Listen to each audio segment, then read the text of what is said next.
Hurricanes are a threat to everyone and everything in their path, including animals. Yeah, before a storm strikes, just like you get your home ready, also make sure that you have a pet plan in place. The Weather Authority meteorologist Nikki Sheeks helps you get prepared.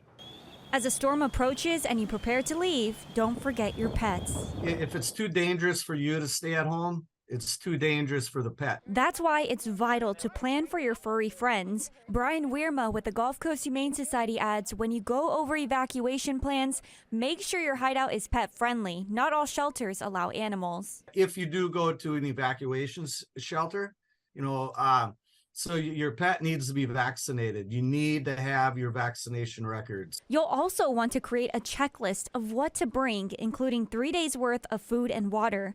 And get your pets comfortable in their carriers. Leave them out often so your pet can investigate. Make sure you still have the same type of food that you feed them at home.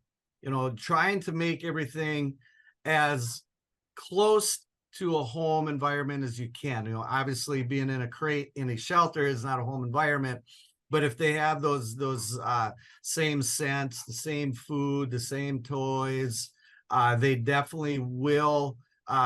It'll help their anxiety and their nervousness. When the winds are whipping, don't let your pets outside. Have kitty litter, potty training pads, or whatever you may need to keep your pets indoors throughout the storm.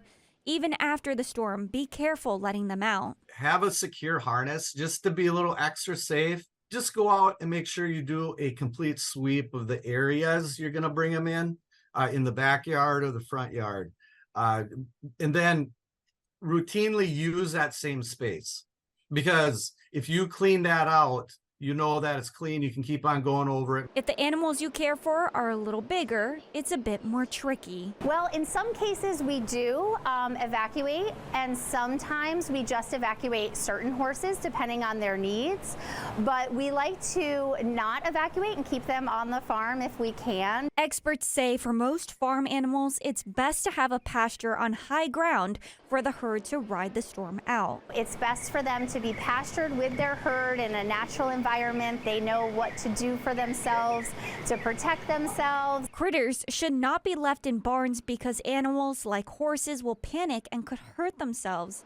And storm damage to the structure could injure or kill the animals inside. Wind and down trees and things like that are of huge concern, and that's part of the reason why we turn them out. They would be extremely vulnerable if they were left in a structure. Make sure animals are up to date on vaccinations and have some sort of ID like ear tags or tattoos. Check fencing and gates to make sure animals can't get loose. We have water stores on hand leading up to the storm. We have bagged food for up to 2 weeks, prepared ahead of time. Have at the ready vet supplies, restraints, and vet instructions just in case of a medical emergency. Have a first aid kit, have a plan in place, start really thinking about what you're going to do in that event. Whether you care for cows and horses or cats and dogs, let's make sure all of us stay safe this hurricane season. The Weather Authority meteorologist Nikki Sheeks, Wink News.